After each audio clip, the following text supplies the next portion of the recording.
Hey, Chineke. I wanna inweta this video. Metụ maka na share button. Ịghọtago? Metụ maka na share button. Chetakwa na ozi ọma ka anyị na-ezi. Ịghọtago? Ọwụ na ife ozi ọma anyị na-ezi. Ịghọtago? Ọwụ na ife ozi ọma anyị na-ezi. Metụ aka na share button. Tụso ozi ọma anyị na-ezi. Eh? Matias is on his own right now. Why are people not really talking about him? I've said that the case of Matias is a case of butterfly calling itself a bird. Have you noticed that people are not really talking about Matias? Everybody, the concern with free VDM. Where are the so-called followers of Matias? Where are they? Why are they not talking about Matias? Why are they not discussing about Matias? Ride on. Yes, CJ Kashmir, it is funny. In anything concerning Matias na Facebook, it is as if he doesn't exist. It is as if he doesn't exist anywhere. Nobody is even talking about his arrest. There was two arrests. Arrest of VDM and the arrest of Matias. And come to think of it, Matias was even arrested like 24 hours before VDM was arrested. But why is it that nobody is even talking about Matias? Amicable bravo. Mana Ezeaku ka na-ekwu. Mana Ezeaku ka na-ekwu. Ịghọtago? Asị na nwanza liju afọ okwechiye mgba. Nwanza liju afọ okwechiye mgba. Why is it that all the Arobunago? Why is it na all the Ndegede na Ndembo? Why is it that all the Ndishie, Ndenanai and Ndengula, our ancestors, abandoned Matias the third day na cell na Abuja? The third day na cell na Abuja. Nde oji ejogo. Nde Arobunago nde na-echekwe. Amadioha all like Charles so much to the point that naturally immortalize Amadioha by opening Amadioha Secondary School. Why all the Amadioha niile nọ na Igbo put together Jiwe abandon no Matias, happier only to his fate at this critical time? His people are not even saying anything. It has been VDM. For the second time, Matias has been shown his place among the Igbos. For the second time, Matias has been shown his place among the Igbos. He has been shown that among the Igbos there is a nobody. He has been shown that among the Igbos that he doesn't really exist. He doesn't really exist. It took Waja 48 hours, more than 48 hours, to even talk about the arrest that happened almost 3 days ago. It took Ejike, Moment of Truth, more than 48 hours to come out to even lend a voice to Matias. Now my question is, where are others? Where are others? Why are they not talking? He has been shown that no one's Lijurafo Wekuchiyemba. I remember the day Ukuro Randibo Gallo on a journey to Port Harcourt also. Gallo on a Port Harcourt to go and for the fundraising of a particular man also. What happened? I think that the man who Meshalo also. Then again resist recona one day before that money when you another person. Those people will arrest you. Within 10 minutes to 20 minutes, that police station filled up with over 200 people who came there in solidarity. Makupuro Randibo. the officer in charge and the police officer known at that police station. Nanya Fifeneme, they don't have any choice. Even though that they did not arrest Okurora. But for the fact that Okurora made a plan on a Facebook page, that we are going to so and so police station. Na police station. That is how to show you your place among the Igbos. Obride nyem oto na azu kafa na ebu nwa nketa ina aza ozi Igbo ndu. Emako the meaning of ozi Igbo ndu. Onye Igbo nke anwụ ka ina aza ozi Igbo ndu. Nke iji emegono onye akochiri otu mpana ozawa ezo di megwu. Nke iji emegono ka iji aza ozi Igbo ndu. Ozi Igbo ndu ndị ṅụrụ ihe. Ozi Igbo ndu ndị Igbo. Ozi Igbo ndu ndị na-ese gay. Ozi Igbo ndu ndị ji afịa were aṅụ kọfị. Ozi Igbo ndu ndị ala. Eji ime omeghepụ ọnụ si n'ọwa adreesị ndị Igbo. Adreesị lidiri ndị Igbo to sell. Kere ife ndị Igbo megolu. Kere ife ndị Igbo megolu to the arrest of VDM. Even ndị Igbo, majority of Igbo youth are busy showing solidarity to VDM. Wonye bini. Majority of Igbo youth, even though they are busy showing solidarity to VDM wonye bini. Manozi Igbo ndo nona sell na-ekwo ụla. It's not as if he cares anyway, provided na ego ahụ si na-akpa ụmụ okpu a n'oche obodo oyibo na-aba ya akpa. He doesn't care. Remember the day I arrested her for the first time. I said, if this man is wise, he will see that he is overrating himself among the Igbos. He is overrating himself among the Igbos. Hey, Arize, Victor, thank you very much for the 50 stars. He is overrating himself among the Igbos.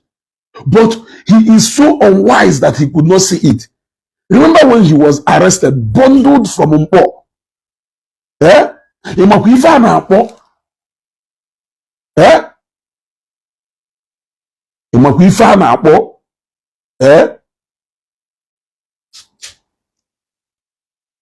Imakwifa na akpo na ebiara na Mpo. Move mmadụ na strong area ye. More like na ebiara Enugu. Bia move Okurora from Enugu. His area. Or na ebiara na Anambra State yeba. Bia move Los Zeus from his area. Ne makwifo strong area unya. Ka biara ebe ahụ nwụrụ ka nkụta. E create a scene. Ndị mmadụ nọrọ anwụrụ ka ọkụkọ pụọ. After anwụjeziri ka ọkụkọ pụọ, what happened later on? Nothing. Absolutely nothing. So if I follow Facebook noise here and there, Enegido noise at the end of the day, Oji Peleye, we bugaria the whole force headquarters. We Peleye, bugaria office Michael Zekume.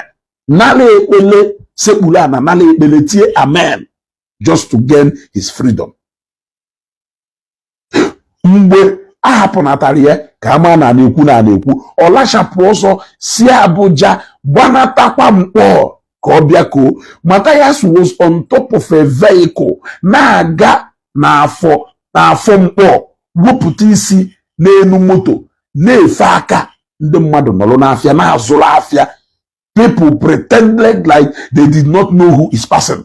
Matias nọrọ ebe a na-efelu ụgụ, na-efelu ose, na-efelu magi, na-efelu mango. Ndị agadi nwaanyị kpọbara n'afịa. Onwere onye ma onye ọwụ akpọta ndị Igba nọrọ na-akụ Igba. Nobody noticed that somebody na-aga. Imụkwụ na the best place ihe anọ wee show your popularity wu n'ime afịa. Eji wee sịgo na alapụla afịa enweghị ngwọta. Popularity hu ka ịpụtara n'ime afịa. Onwere ofu onye ma ọ mmadụ basịrị, hey, Ejos nọrụ na-efere ikuku aka. I felt ashamed on his behalf. Ifele nọ na-eme on his behalf. I said, what is this? Lagos bata. The kind of welcome they receive from Ilo bata na my place. Carrying Matias receive na a whole on in for the mere fact that na people no na bata airport bata should be crowded. Look at what happened when Bilod was arrested. The moment they use Bilod, Bilod to Darana airport, na Anambra State, although ki itu okute okoni sinde mado, mande ebe, a lot of people, nde bialoka habia zukote, na mwa hajerija natago. Jenene all the great people na Igbo land who has ever been arrested. The first time I granted Mazen Nnamdi Kanu bail, Mazen Nnamdi Kanu we bata, we woputi sinenu moto, itu okute, okoni sinde mado. Ebe na be Mazen Nnamdi Kanu tu okute, okoni sinde mado ya drop nana.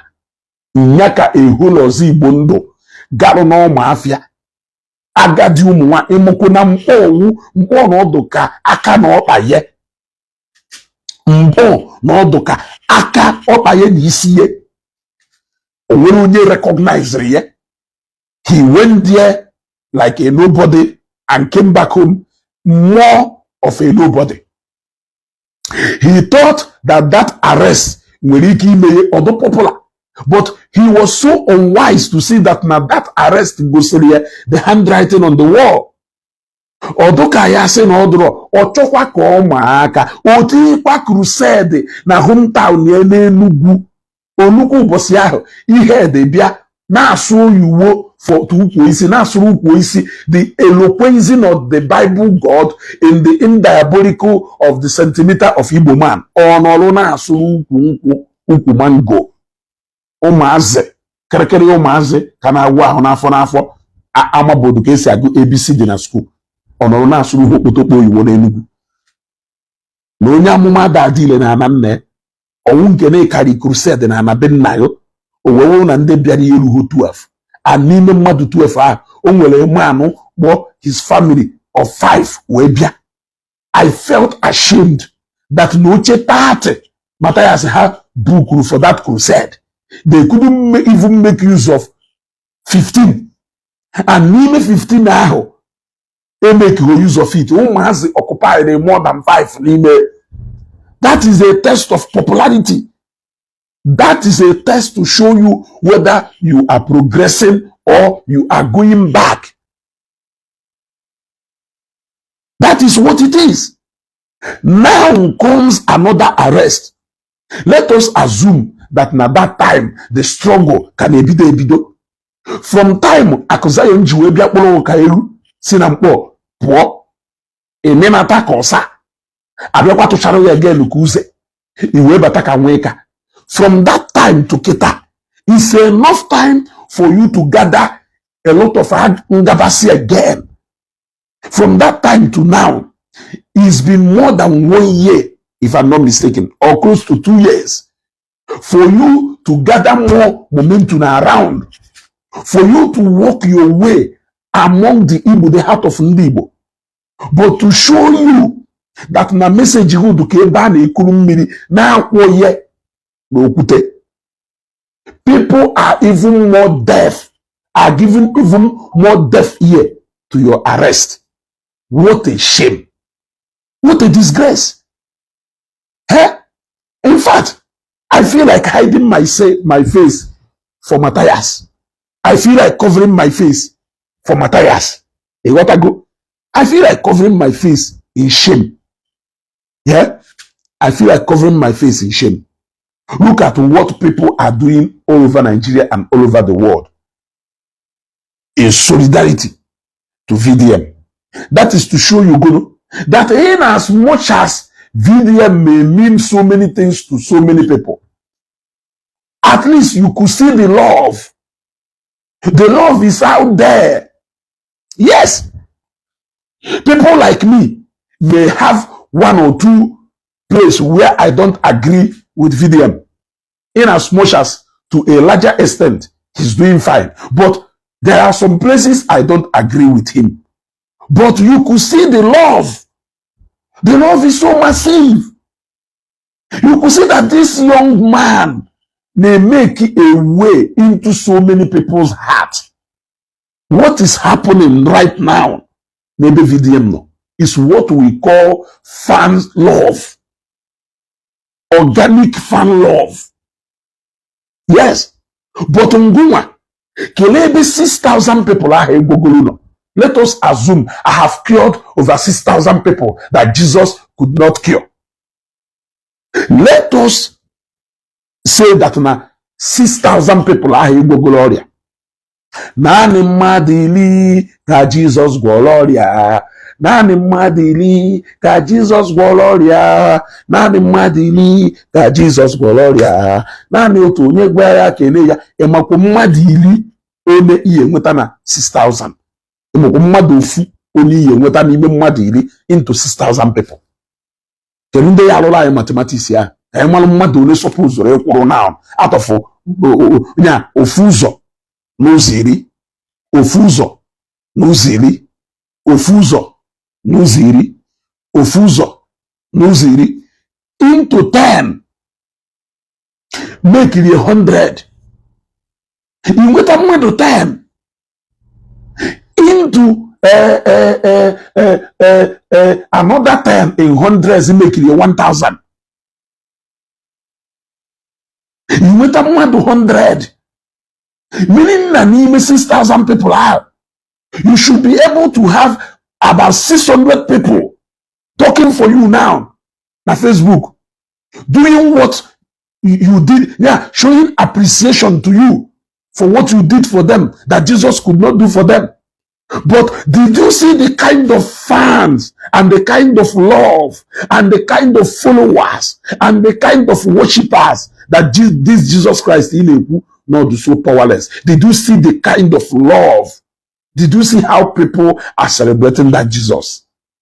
If even when the reality is staring at you, now your face, you are still pretending. You are still pretending. Now, waja, all these things we don't need it. We don't need it. Go to Abuja and tell them, this is the reality that your people have been preaching to us. For every reality, there is a way to handle that reality. The reality of sickness, the way to handle that reality is to go to the hospital. The reality of the way to arrest or handle that reality is to go and walk. The reality of Mathias Ezeaku being arrested, the right thing for you to do is to either go to Force Headquarters Abuja or to go to Peter Ilozue's kindred in Umuoji, or to either hire a lawyer to go and represent Matias, explaining a lot of things to us who are not even part of the arrest. We were not even aware of the arrest. Yet, you are explaining a whole lot of things to us. What do you want us to do about it? Eh? Waja. I'm asking you, my brother, can you feature about all these explanations in Hawaii? Now, how many of you people came through for Ogeshi? You don't want to ask that question. You don't want to ask that question. Let me tell you, don't even ask that question again. Yeah? Don't ask that question again. During the arrest of Ogechi, I experienced the kind of love I have never seen any content creator.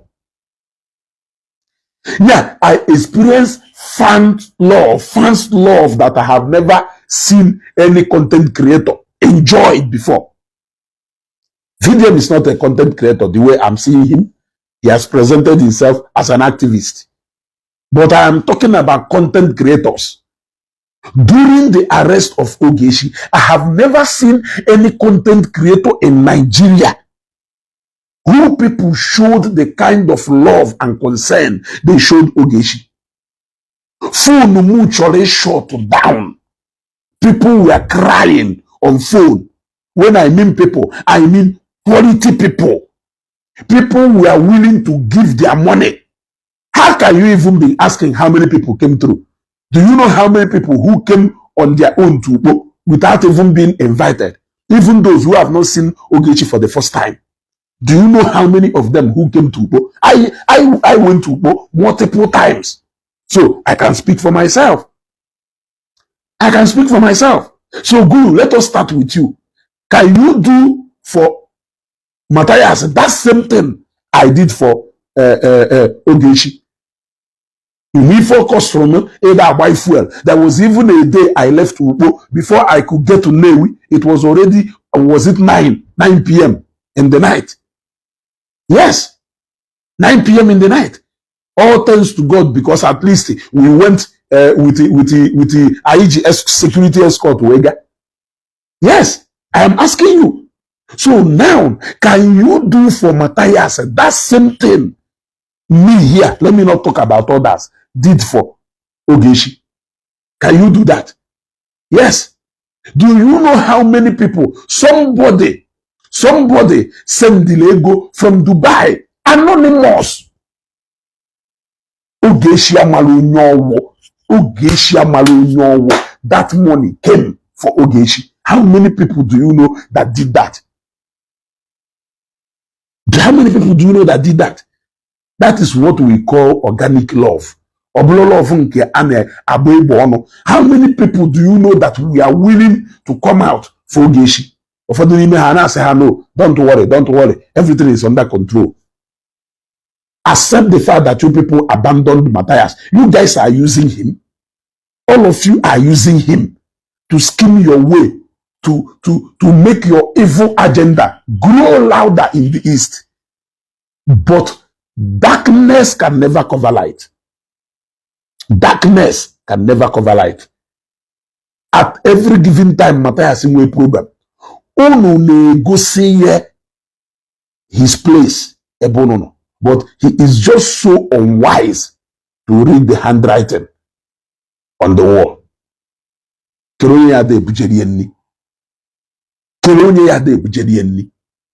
He is on his own. Ozokita. Lawyer ya na-eme ọkwụrụ ka akpa aja. Ejekwa na Abuja na-akwụgharị na the whole street of Abuja. Yeah? You abandoned him. Barely how many hours we arrest Ogechi? Video was going on. You people have abandoned her. Nobody is here. Nobody is here. How many of you have gone to Abuja? How many of you on Abuja now for Matias? Of course, they have left him. Did you hear or see any of them talking about him? Waja is just explaining to us. Meanwhile, I wasn't the one who arrested Matias. Are you when you arrested Matias? Why can you explain what are you explaining to us? Can you explain what happened? Eh? Can you what happened? All the things that some of you said when Ogechi was arrested, une twist get upside down now that a mathematical one mama do go arrested. You want to go? You want to give him neku? If any no kulu mba arrested oge. Oha ife powerful power akaka ọkwọsị na ọnwa ibu abụ ya je prove na ọnwa ibu abụ unu ekwugharị gị ife niile ahụ. Ụfọdụ ekwuwe n'okwu round table discussion. Ụfọdụ achọpụtago na onye gburu nwanne ya ahụ odogwu. Ụfọdụ achọpụtago na eme business onye ka eji ma arrest.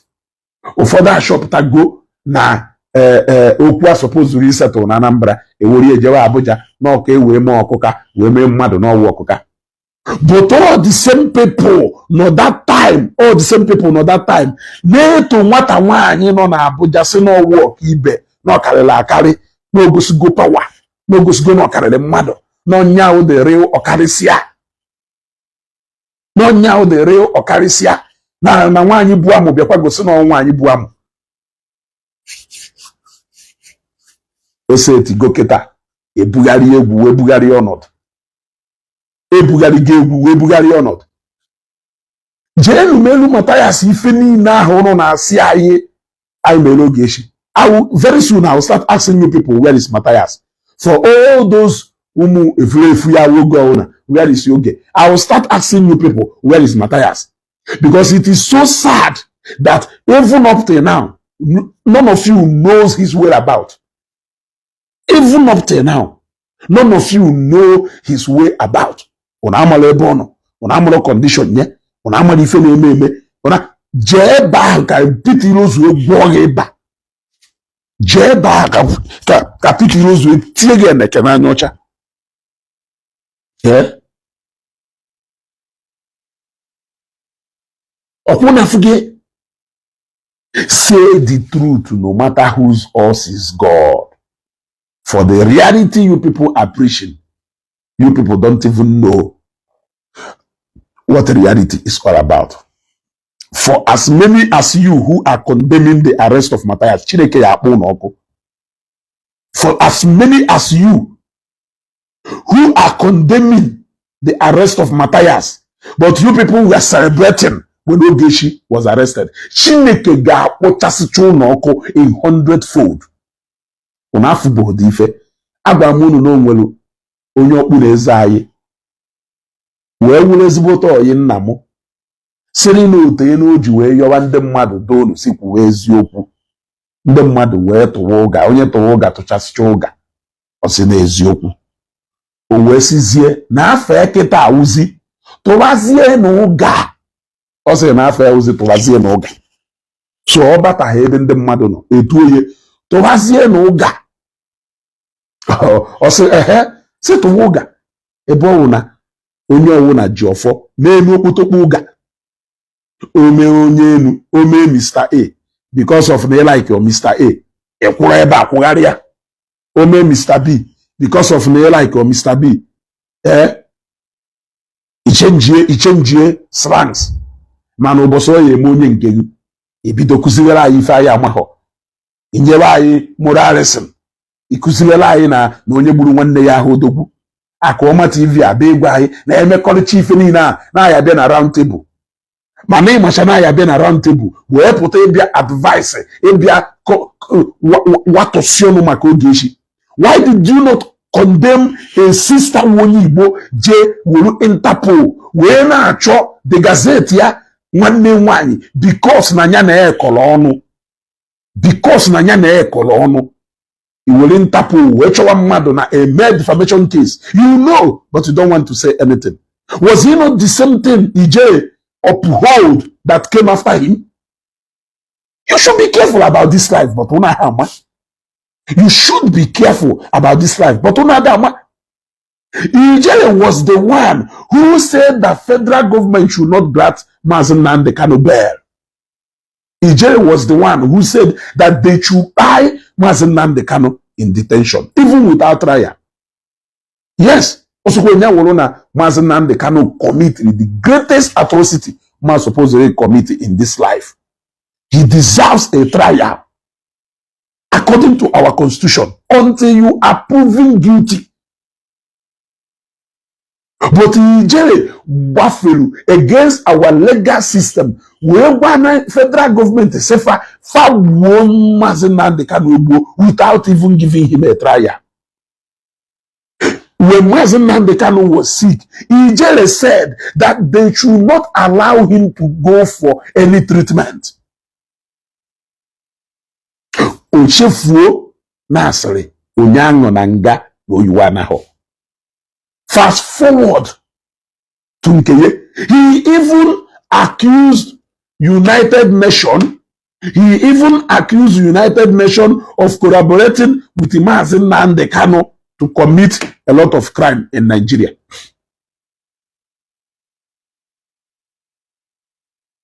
Now, Olugo Nkeye, he started writing to the same United Nations that he accused for aiding Mazi Nnamdi Kanu. He started writing to civil societies that he accused for speaking for Mazen Nandekan. He started using his health condition as an excuse to go for a medical treatment. His lawyer started speaking. And people started talking about his bail. The same bail you ask the federal government to deny another man is the same bail you think that you deserved. The same judgment court process issue that government override their Mazinnamdi. That is the same court judgment issue that get presented out to the court. What is good for the goose is good for the gander. It is what goes up must come down. It is the law of nature. Injustice anywhere is injustice everywhere. Isi n'ọdụ okeke mma oge nke ruo swallow kwe n'ọdụ mma. Do you think that na mu wefulefu when you never heard me for one day? Did you ever hear me one day condemn the arrest of Ogechi? You can never present a video where I condemned the arrest of Ogechi, or where I even condemned directly the person who arrested Ogechi for arresting Ogechi. Can you present any of those videos? The reason was very simple. If I said that arresting Ijele, the right, if I said that arresting Matias was right, why will I now say that arresting Ogechi the wrong? It is simple. But rather, just like I advise you people, you do what you are supposed to do. When Ogechi was arrested, we are not concerned with the talking, because we don't need to explain to you. Why will we be explaining to you when we know that you don't want to hear or you don't want to listen? Rather, we went straight to the point and we did what we were supposed to do, and the result was there for you to see. Arrest Wana Matias also. Waja habito kwa kola lai kerifi na kowalum ama muna piti yozwe owofu onye umunna umo onye umoji. They later wojenundu umoji. Send their barrister Pigirim or Chief Justice Omekanne, or he send their alobunago bapuri onu egbe na abu alobunago ejebe Abuja ozugbo ewologu jebe Abuja. Send the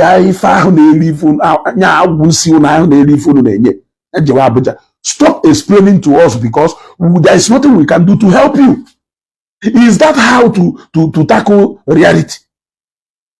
Is that the teaching that you people has been giving us? I am asking you. Jukwapango Zosegoza or we found teaching in the book of Reality, chapter 1, verse 1, can you buy a land of 800 million with 5 million? Can you do with that? In the book of Reality, chapter 1, verse 1, or maybe a code possible that with mini 5, and what mini 800 in which part of Nigeria? You came out to tell us that this is a business transaction. But when a man from Onitsha called out Akuzion on Facebook, you forget about business principle, you forget about business understanding, you forgot the business administration in Metal BAC na Unizik, Weta Masters na UNN, Jego doctorate degree na Cambridge. You forgot about all those degrees in Metal na business administration.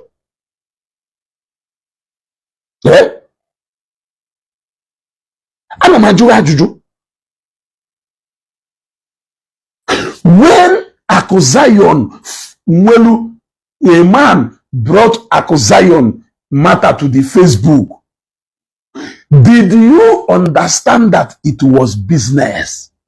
I am asking you. You came to Facebook to crucify Akuzion. You came to Facebook to castigate Akuzion. Some of you even went too far to go after that brand. When I spoke about Matias selling bongolo, old, archaic, and outdated bongolo, ebo melo flood na moto, we na gwaye, na ifa awu chala chala, na ifa awu new one. Innocent no, na moto ahi butu na container wu new one. Innocent ye say to a check ye isi, see, oh my God, I weep for, moto anyo pana, Lord Lugard, annual during the time of Lord Lugard. Yeah. When I spoke about it, some of this is somebody's business. You are going after somebody's business. It is not good. The same people who take note of their account. I told you, do you know how many screenshot and screen recording? I'm going to for the comment on MM4. I will be forced to screenshot it for future reference. Because now, one day, if we go to do can look at me for lo and behold, but if I am when free no nya we phone. So for so many of you who came after me for saying the truth about the bungalow, a cake bungalow nebuchadnezzar in the bay, look, who decided in on higher that in line with technology and innovation snapper. Just look from the time Halolo said in name say to adore 1, 2, 3, 4, 5. Taya yewe bugari yetu. Ndosha webakuta to power steering. Ka power steering naga ndocha na a change nya the how soft that power steering nado. Until today, hawelo electric power steering. Nke ya wi wolo fun nwaka to no yetu a. Ikuku bugari ya. Even ikuku kusike obugari ya the steering. To make everything easy for you on the road, for your safety and for your comfort. When we say no na they move with technology. Now Matias in his own old ways of doing things still find it fashionable to couple old and outdated tippers to sell to our people in large numbers. In large numbers. Hardly a day yaga I spoke about it. You told me, Manezu gave our business a mother. This is somebody's brand. You are talking down on somebody's business. Oh, so manyaho nebu live and the mother na kidney in the mother. Emaho no somebody's business and brand. I am asking you. Jokwango. So, mmanya na-acha ogwobala ikolo all manner of things. The manner of business in the mad. If any ikolo maka nwa gota ife motors, the man na nwa for ife motors business in mad call. I'm asking you. If any kotos setosia maka okuro na ndị Igbo, the man okuro a brand call that when you are speaking against okuro, you are speaking against his brand. You don't know. Yeah? A woman iwu na adi iwu. A woman iwu na adi iwu. Amomo bulune ma wono na. Look, ishokwa na izaba. Eche izakolu. Mana ya zaba kolu. Eche izaba. Eche izakolu. Mana izaba kolu olo. Ya zaba kolu. Ega ya zaba kolu. Aka na-ajụ ajụjụ ole ebe Matias nọ gulu waja ejike obi ole ahụ ụnụ ha akụọma ole ebe Matias nọ ọ na-agọ n'ahụ gị ofugo clearly n'ọkwụ nnake. I know he knows, but he is still covered by the money kere ego on our kose the mother from nowhere. You got to go. Okado covered by kere ego okada nakota the mother. Who are the people who are showing solidarity to Matias? I am asking you. Okay, CJ Dalo. Mmadụ ole ka ifu golu post golu free Matias. That is enough to show you that you are a nobody among the Igbos. That is enough to show you that among the Igbos, if anybody, Ozigbondo is a disgrace. You are belittling that noble name because there is Igbo boldly written. There is nothing noble about you. Why ye jaza Ozigbondo? Visit Yebe. They are even scared to go to Abuja. They are all scared to go to come even closer to Bagbalada, not to even talk of going to Abuja. Matias was arrested 24 hours later, getting to 48 hours. That was when some of you knew that he was arrested. Yeah? That was when some of you got to know that Matias was arrested. If not that, some of us raised or brought that news out. There is no way for the name na keji wema na mathematical wa mama na kana ba go yotu. Ozigbondo address ndị Igbo. Kelee ebe mmadụ 6,000 ahụ ụgwọrọ ndụ nọ. Ana m ajụ ajụjụ. Ọkwa Jesus Christ ka ọwụ. Jesus Christ akpọwuru n'ogbe obesinsi. Wee ruo today, anyị ka na-echeta ụbọchị amụrụ ya. Anyị ka na-echeta ụbọchị akpọwuru ya n'obe. Anyị ka na-echeta ụbọchị o biniri n'ọnwụ. Mana ngọnwa wụsị Jesus Christ ndị Igbo.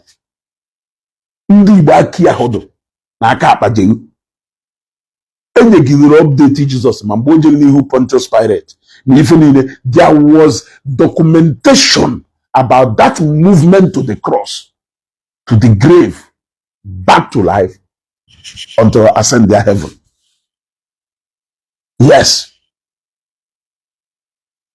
Because I greet you. Yeah? You see. But in your own case, Jesus Christ of ndị Igbo. Jesus Christ ndị Igbo, onye nzọpụta ndị Igbo. Kelu ndị Igbo do de fa. Esozikwu m n'onye Igbo, awụzikwu m onye Igbo ka ụmụ onye Hausa. Anọ na Igbo ka ọ na ndị Hausa ka nọ.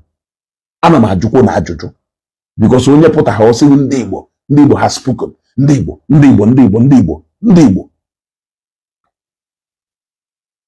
Onye ọnwụna na-akpọ ndị Igbo, akpụrụ ndị Igbo n'ọnụ, ndị Igbo jikwa wee mee nka. Onye je wewe ala wechasịcha ala, ọkpọrọ ndị Igbo kpọwa ine. Etu a ka o si wee nọkata, gbapụta, jekpọpụta otu partner in crime ya, si na ọbịa savụ ndị Igbo. Mgbe jụọ, ole mgbe ka anyị na-ahụdọ na akpa nkata gwa anyị je kpọtara anyị onye ya savụ anyị? Ajụjụkwu ka m jụrụ. Ole mgbe ka anyị na-ahụdọ na ọkpacha nkata anyị sị udo mathematiko jee kpọtara anyị onye ya savụ anyị? Ọ savụ anyị ahụ na anyị nwanwụ ndị Igbo esetụrụ ya. Onye jeruwa otu okpotokpo wayo lụwalụchasịcha uje kpọrọ afa ndị Igbo onwe na ye ka o wee nwee isi akwụwa ye ụmụ okoko ride on you are this without etiwe nkobo n'ime yo donation hụ ụfọdụ kama oya eti oti 1,000 oti 1,500 1,000 na 1,500 ị na-eti ka a eji wee kpọju.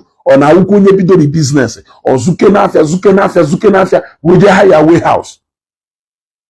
Nke awụ na ịkwụrụ ụgwọ shọpụ jekwa kwụkwarị ụgwọ obere shọpụ again nke dị n'iro wee jekwa ụgwọ warehouse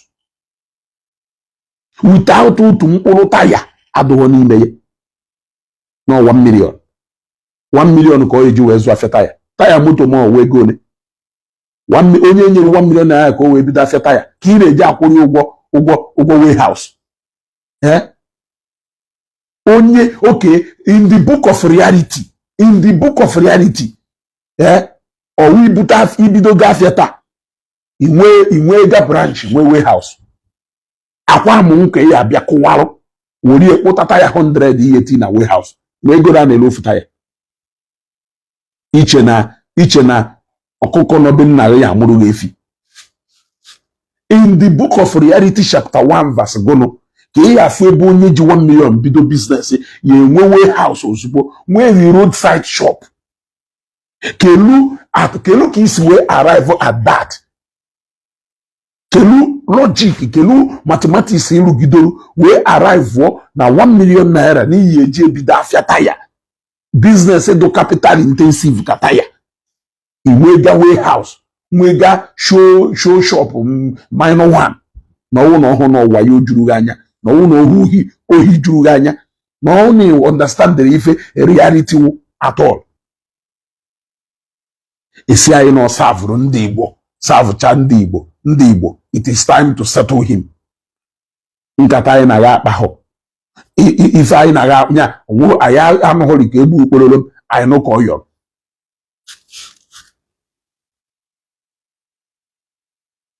Kedu ebe ndị Igbo nọ? Ona amazikwa na onye na-azụ unu ndụ na aka na-aba ogo ya otu. Ka n'okpuru ọra ndị Igbo stay in any detention 24 hours without social media anyị nwere ọkụ n'ala Igbo. Ana m ajụ ha ajụjụ, sakwa ya n'ime onwe gị. Ka ndị pastọ sị na-amago n'otu onye n'ime ha ịmarụ ka memba si ha. Onye otu onye n'ime ha ọwụrụ Apostle Johnson Suleman were na akwụkwọ ka efu na-eji isi nwa dibịa na mgbọrọgwụ. Ka Evangelist Ebuka Obi na-eji amago ichere agụ na ya. Jee kpunie ihe ka ịma na-eji isi nwa dibịa na mgbọrọgwụ, ka ịma na ya afụ times 10 efe ya na-afụ n'oge nke vidiyo. O gosigo oketa na inwero members.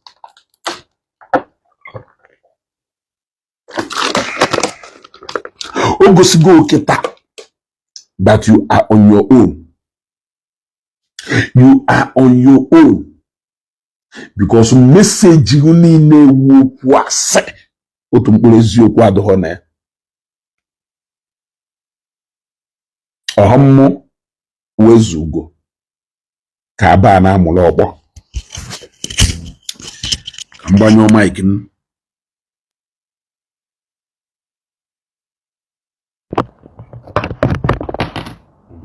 Mgbanyụ mic m. Tifonu nnọkọ. Ọhammụ nwa wezugo efo ka aba na amụrụ ọkpọ.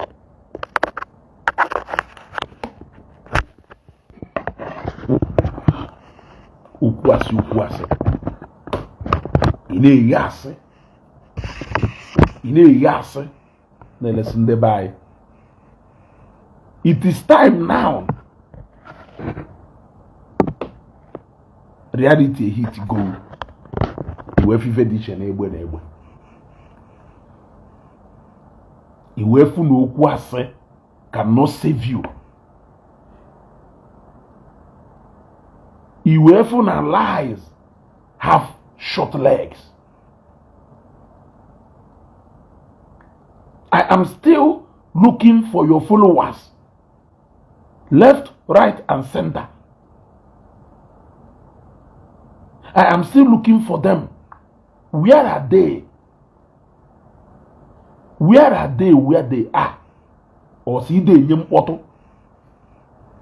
Nyakunu yeji, weje na compare. Nde mana grace ha karige gbachoki. Nde mana grace ha buwe biwa akarige gbachoki. Je ba Jerry Ezeaku.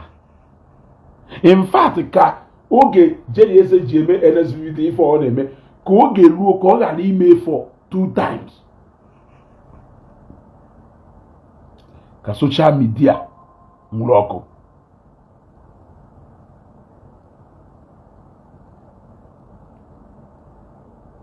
Ka social media nwụrụ ọkụ. Ebe ndị mmadụ na-achọ ọga ha.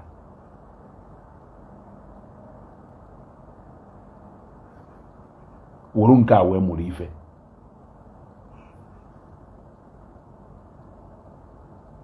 Wuru nke a wee mụrụ ife na ọnụ ya eje wee mụrụ ife. Na ọwụrụ ukwo n'ihi eje wee mụrụ ife o. Were wee mụrụ ife. Ị na-eje amago ndị kalelego. I have killed more than 6,000 people.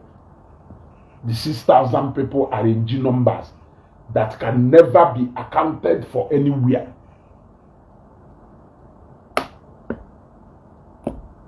It can never be accounted for anywhere. I have challenged that with a huge amount of money. Yet, I told you, show me the files of at least 1,000 people. Forget about 6,000. Go see medical files of 1,000 people. See through you, will receive their healing. And not 6,000 in Abo. You have healed more than 6,000 people among the Igbos. Yet, that is it. Until the day you come out. For like 1 month to 2 months, 3 months, 1 year, Emelu Mazin and the Kano arrest. Did you not see what is happening? Obanana hoko na hammano na iloko na hammano ose na ahwa makaye. Butterfly calling itself a bird. Eh? Each and eji epuka mibu wela anyun siukwu. Today the reality you are preaching has befalled you. For ndị niile na-asị m na na-amụ nwoke ibe ya amụ so niile nwangari bam. I want you to write and tell me in nothing less than 300 words. Start with capital letter and end with small letter. Can you tell me why Chineke ayejikpo woko? Ngonwa sere nne na amụ na ife ọjọọ mere nwanne na na celebrate na ife ndakwasa nwanne. In nothing less than 300 words. Start with the capital letter and end it with small letter. Don't give paragraph anyhow. Can you tell me why Chineke abilenigwe ayejikpo woko kpọrọ gba pieces? That na Matias with the chief mocker. Matias na moku cha mmadụ moku onye nwụrụ anwụ. Moku ndị onye nke ha nwụrụ. Moku onye nwere accident. Moku onye na-awụala. Moku onye atọrọ atọ. Moku onye ife ndakwasalo. Without caring or giving a damn about how the family members will feel. Ka emere arrest. Ị na-asị m na nna moku ye na nna amụ ya amụ. Tell me one good reason why Chineke ayejikpo woko. I want you to tell me. Unushana, this world is all about you people. Umofeke. Eh? Umofeke. Every opportunity of ruko jamunde madamu. Nyanoru ni meba nya pota na pota. Amu wezugo negwe. No mercy.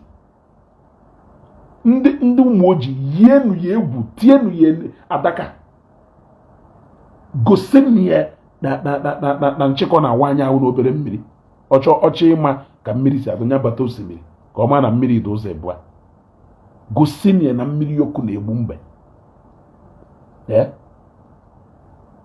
yenu ye egwu dolie ni adolie ka o wee marụ na life dị ụzọ ebua.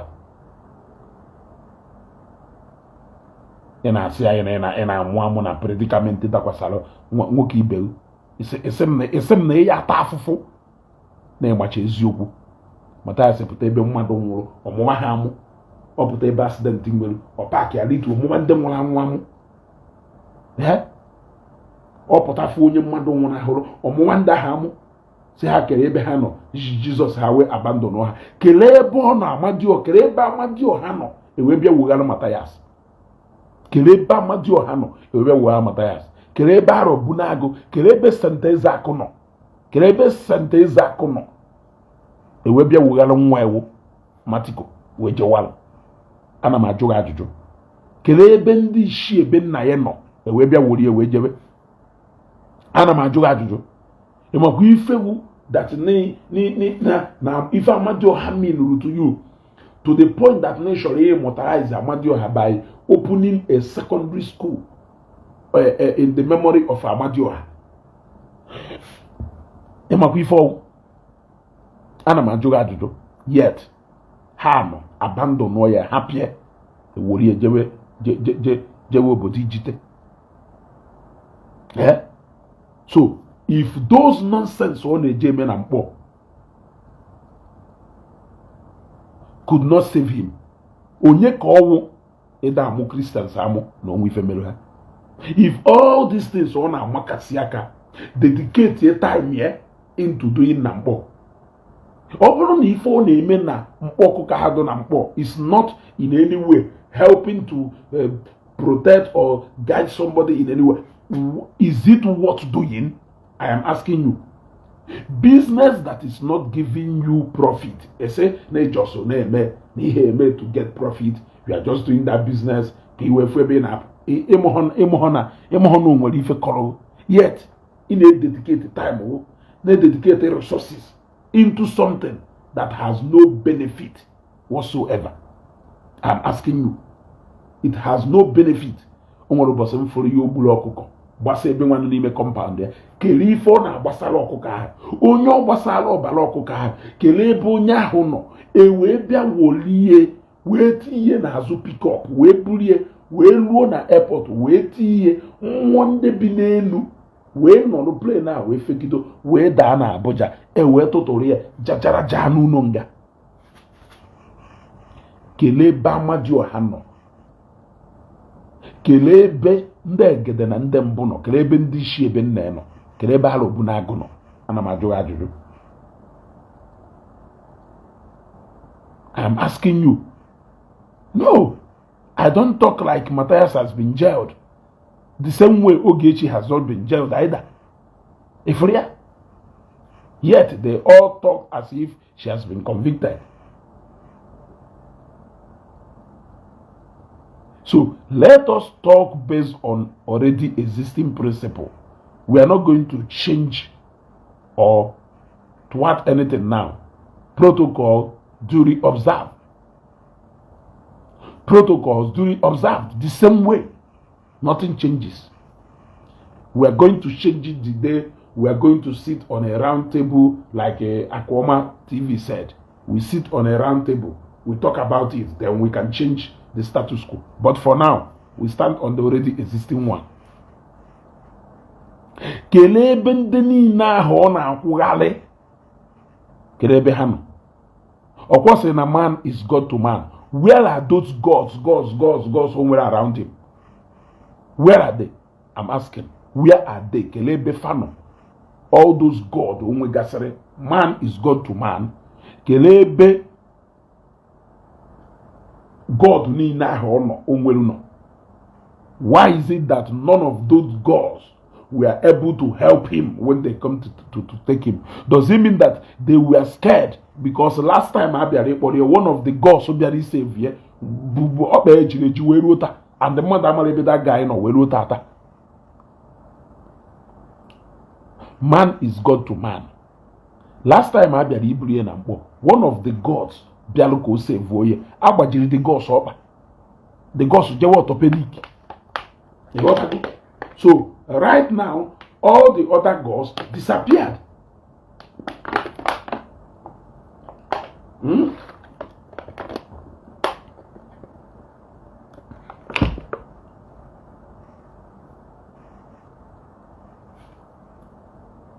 The other go Kito onwere ike wụrụ nya ya dey lead the morning devotion and night devotion n'ụlọ nga maka sị na ife siri ike akpọwa Jehova. Asịrị na ife siri ike akpọwa Jehova.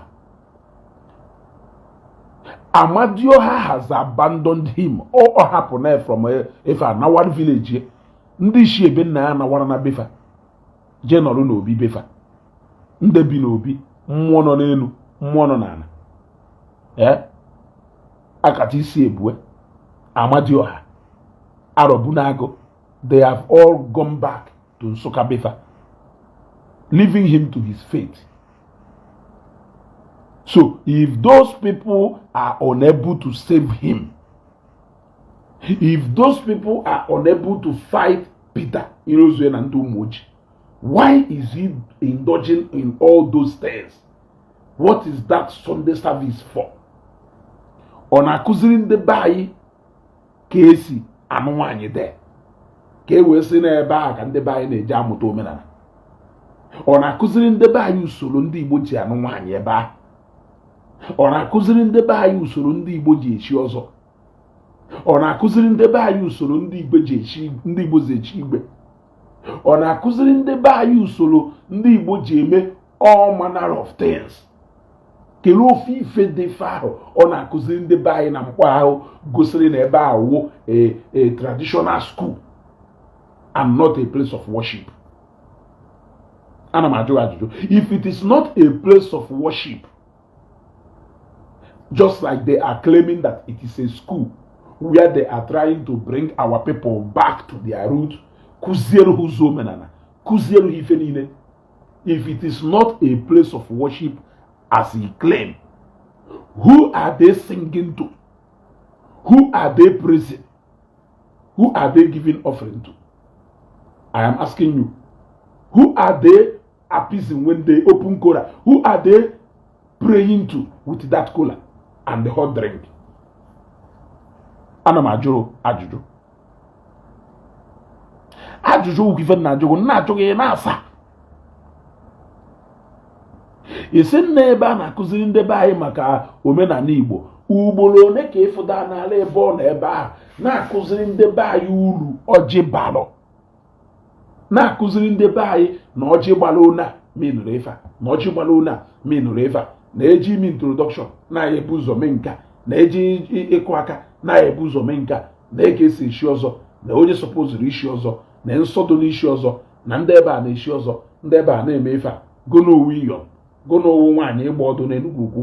Kere ebe ndị Igbo si wee pụta, ugboro one ka ịfụda n'alụ ọ na-akụziri ndị be anyị ife a. Ana m ajụghị ajụjụ. Ịfụda. So it is clear that that place is not a place of learning, but rather it is a place of worship. If it is a place of worship, who is that thing they are worshiping that has abandoned Matias, the Lord Bishop, at this critical time? Upon amu popu amu. Upon amu popu amu. Pope Unyao, the head of the Catholic Church. Mathias Unyao, the head of Mathias Ezeaku. Right? So, if what the head believes in could not save him from Igbo, the police Abuja, onye ka ọwụ ịmụ popu amụ. Ana m ajụghị ajụjụ. Olee onye ọ bụ ịmụ popu amụ?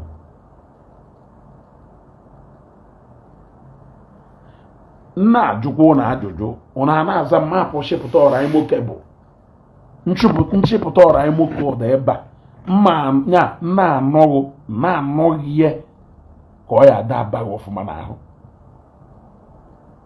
Ajụrụ ngosịgo, if that place is a place of worship, why is it that nefa afa na worship abandonụrụ fa wee buru Matias wee jee na Abuja wee na-eti wee na-eti pieces maka eziokwu ya agba n'ọnụ? Anyị emerụ ya ebere.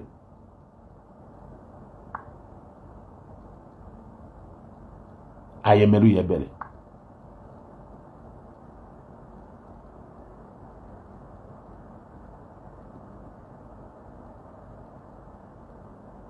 Anyway, Nebom na Lagos siri na eme edo taa, eme edo echi. Mma ekwufọ nke mma ekwu echi, maka na ma ya ekwucha okwu niile cha tata na echi niile okwu ụbọchị ọzọ. Gbajuo onwe gị ajụjụ. What are you still going to Igbo to do? What are you still doing? Listening to Matias. If all those mmụọ ọ na-achakasịrị anya niile could not save him. If you, who is a God to him, because according to him, man is God to man, if you cannot save him, at this point, his fate is in the hand of his creator. I rest my case. Have a pleasant night rest. Tomorrow is another day. Catch you.